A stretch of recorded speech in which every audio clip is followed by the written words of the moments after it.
Hello. Hi, everyone. How are you doing? Look, I'm so happy to see you here today.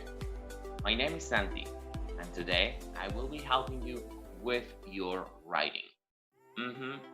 Look, I know you are fifth grade, sixth grade, maybe fourth grade, and at this point, English is not very easy. It gets a little complicated, a little twisted, especially when it comes to writing. So, for that, today, you and I are going to work on a strategy that's going to help things out.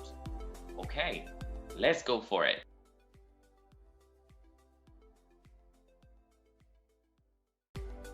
Look, this is like everything else in life. If you want to be successful, you need to be ready. So for that, I will need you to go ahead, grab your journal, your notebook, or journal or paper where you can take good notes. Also, you need a pen, right? Because we will be taking some notes today. Go ahead, grab it and come back. I'll be waiting for you here. Okay? Look guys, I am a very visual person.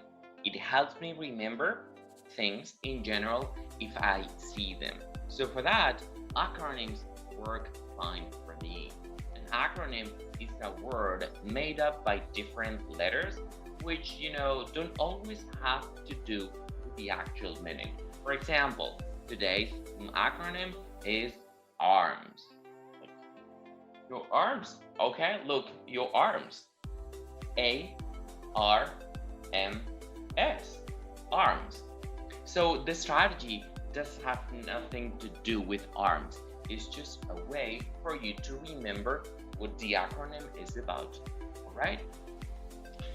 I need you to go ahead, grab your pen, and write on your notebook the acronym A.R.M.S. I'm going to write it here for you. Now that everybody should be ready with a journal, with a pencil, with a pen, with paper, with a notebook, so something to write and something to write on. Okay, good. This strategy is going to help you revising and editing your texts. That is to say, spotting mistakes, tracking down, identifying, finding your possible problems, and then correcting them, editing your text so that it looks better. There is no issues around, and you end up with a brilliant base of writing. Okay, so this strategy comes with two parts. Part number 1 and part number 2. Let's get down to part number 1. Well. Okay, look, the first acronym, like we said, is A.R.M.S. So you make sure that you decorate it, you put it beautiful and nice, somewhere visible in your journal, so you can remember what is it about. All right, I insert a little picture here with many different arms, and I added some color and the acronym on top. That's very important, okay? Now let's pretend this is your journal. Let me display it like that. Let's pretend you have finished your writing.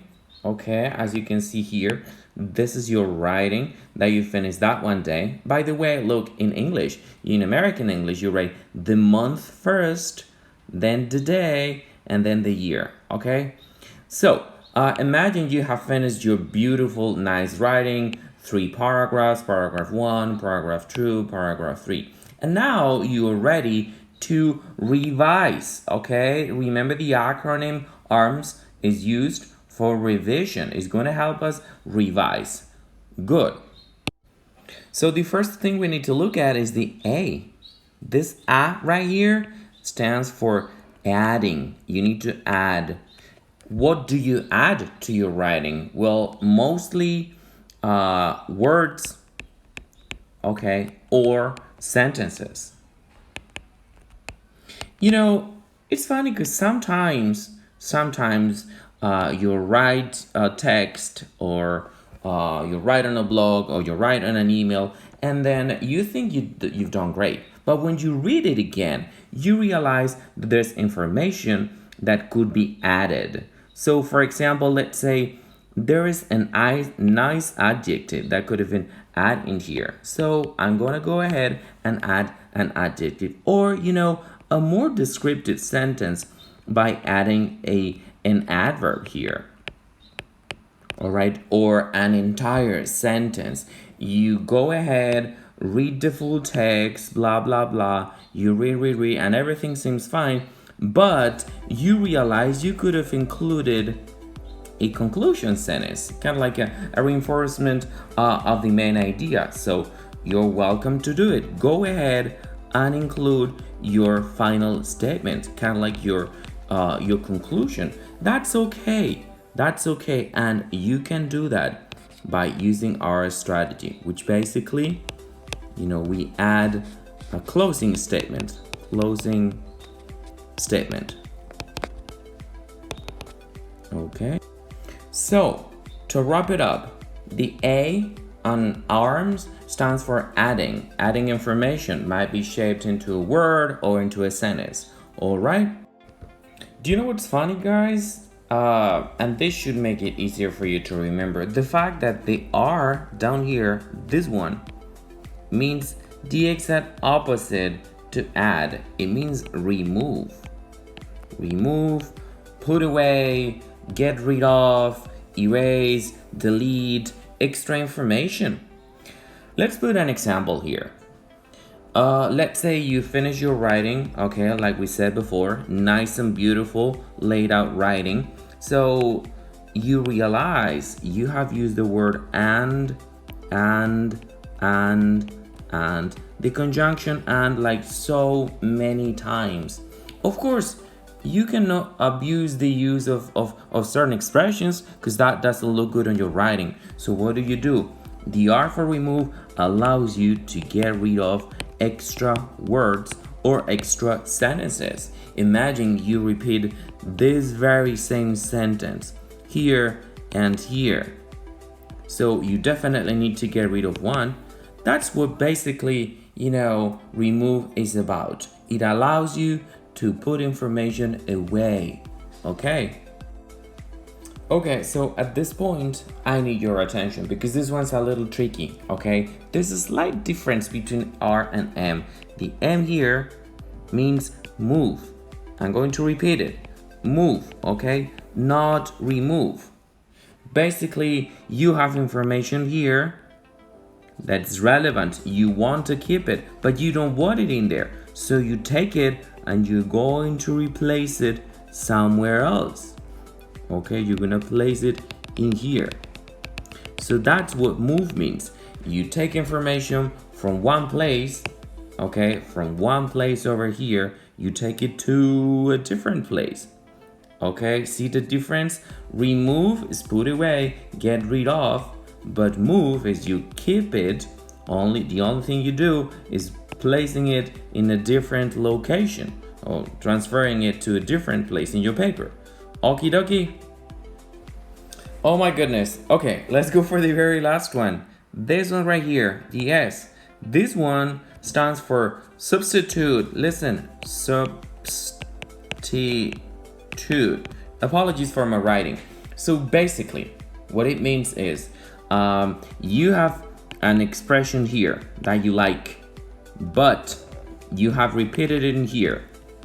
So you want to keep the concept, but you want to change it. You want to put this one away and bring a different one in return. Okay, same thing here. Take this one, put it away, and exchange it. Bring in a different one. All right. So hope you get the concept. It's basically replacing one expression, you put it away, and bring it another one instead. I say expression, I mean word, I mean sentence or ideas. Replacing one idea by another, substituting it, okay? Oh my goodness. Oh, that was intense, right? So look, that was the first part. Okie dokie, summary. So in order to revise, you need to remember your A.R.M.S. Okay? The acronym for revise, A.R.M.S. Are you ready for the next one? Come on, you're doing great. You're doing great, okay? Good. Listen, if you need a break, go ahead, go to the restroom, drink some water, or whatever. You can pause the video. You're welcome to do that. And I will be waiting for you here. Okay, come on, we can do this together. All right, people, how are we holding? How are we doing? I know this is being a little intense, but like I said, I promise you, this strategy is gonna help your writings improve. Okay, look, let's get down to business. Let's move on to the next part. Part number 2. Ready? Let's go. Now I have another one. Look what I have here. It's my cup, okay? I use this one to drink coffee, and I also use it to remember the next acronym. It's just like that. It's CUPS. Okay, look. C.U.P.S. CUPS. Okay, so let's write it down. All right, so now everyone should have in the journals the acronym CUPS. C.U.P.S. But I didn't tell you what was it for. Look, this one is to edit. Remember the mistakes we spotted before? This one's to fix them, all right? To edit, to correct those possible mistakes that we spotted. Are you ready for this one? So let's get down. I'm also switching to my notebook so that you can see what I write. Okie dokie. Look guys what I made. It's important to make it visual, to make it look cool in your journal. I wrote this little kind of like heading here. I decorated, adding some color. I like green, so that's why I used green. And I wrote CUPS, the acronym, like we said before over here, C-U-P-S. And I drew 2 little cups. Okay, so this way I can remember. Okay, look, so this is my journal. All right, I know it's a digital journal, but it's still a journal. Look, so now let's focus on the first one letter over here, the C. So the C is for capitalization. Okay. All right. If you think about it, we saw a strategy specifically for this last week. The strategy and the acronym for that was MINTS. All right, MINTS. You can find it at Carle website, which is carlearagon.s.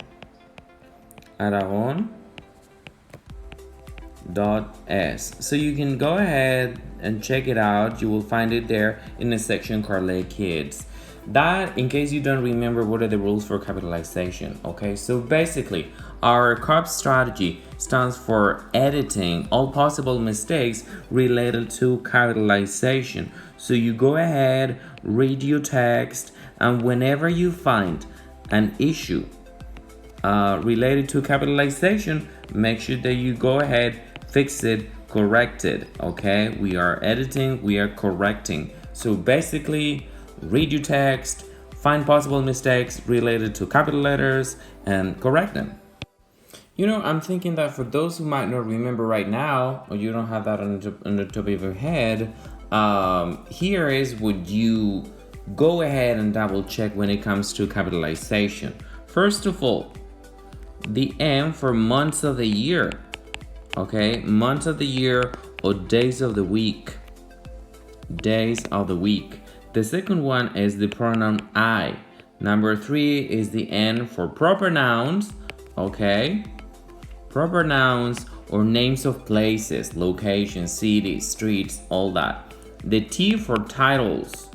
Title like doctor, sir, Mr., Miss, title of a movie, title of a book, all those kind of titles. And the last one, the S for start of a sentence. All right, of a sentence. So remember that this is important. The C for capitalization, and these are all the aspects you definitely need to check out. Okay, good.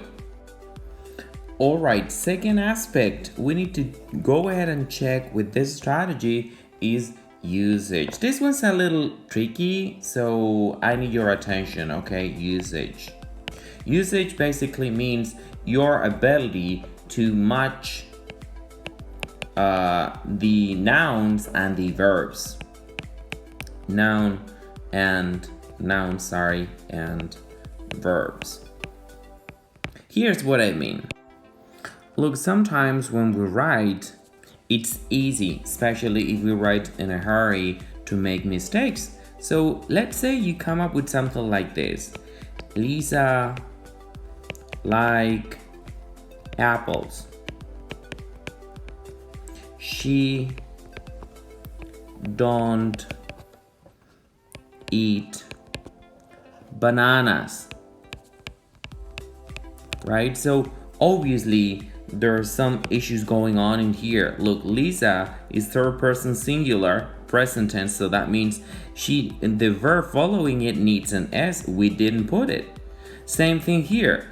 She don't eat bananas. This is a big mistake. You should definitely change it for doesn't. That's what usage means. Make sure that whatever you're writing, you check and make sure that the subject, the noun, matches the verb. All right, right way of writing it would be here, Lisa likes apples, right? She doesn't eat bananas. All right, now your sentences are correct. Usage means match the noun, basically the subject and the verb. So your job is to try to find in your text any possible mistakes related to subject and verb agreement. Okay. Yay. Okay, guys, look, this one right here, the P stands for punctuation. Punctuation. All right, this one's pretty easy though. It's just a matter of using your question marks correctly, your exclamation marks correctly, your periods, your commas, your semicolons, all that, like using it correctly. Your quotation marks, you can find those as quotation marks or just quotations. Okay, so it's a matter of going over your writing and making sure that those elements are used correctly. Remember that question marks or exclamations in English are only at the very end, right? Not at the beginning. Okie dokie. Woohoo! Oh my goodness, guys! Look, I'm very excited because we're getting to the end. The S stands for spelling. Spelling, that is a big deal when it comes to writing in English. But if there's a couple of things that you can bear in mind, that's always going to be useful. So when we revise our spelling, once again, spelling in our writing, there's a couple of things that we need to bear in mind. The first one, going over the homophones. Okay, remember, those are all the words that sound the same but are written differently. For example, council, all right, versus council. So both of them sound exactly the same but are pronounced differently, as you could see. Another example would be past versus past. See, so it's not always easy. And what I mean by homophones, going over those means you go ahead and check possible mistakes when it comes to spelling words that sound the same but they're written differently. Another twisted aspect when it comes to spelling is contractions. Contractions. Here's an example. It's, right, as in it is, versus it's. That would be the possessive pronouns. So these teeny tiny aspects are the ones that we need to go ahead and double check in this section of spelling. All right. Now, I know what you're thinking. I know you're thinking this is not easy. So that's why I want to recommend a really good dictionary, okay? This is a dictionary that I tend to use either with my kids or myself, and it's called Thesaurus. Thesaurus, Thesaurus. The pronunciation is a little tricky, right? but here it is. Thesaurus. It comes with synonyms. Okay, dictionary. So it doesn't give you the meaning. It gives synonyms. It gives you definitions in Spanish, in English, monolingual. So it's pretty great. You can use it online. All right. So guys, that was it for today. I know that was intense. Oh my goodness, guys, we made it finally. Yeah, look, I'm so proud of you. Okay, with the whole strategy thing, let's wrap it up real quick. Now, the strategy that we saw today is for you to revise and edit your writings. A.R.M.S, right? To revise, C.U.P.S to edit. Okay. Now, the point is, you need to use it. If you don't use the strategy, this was a waste of time. So please do me a favor and use it in your next writing. Okay, let us know what you think on a comment below or send us an email. Okay, and if you have questions, don't hesitate to contact us. All right, thank you and see you next week.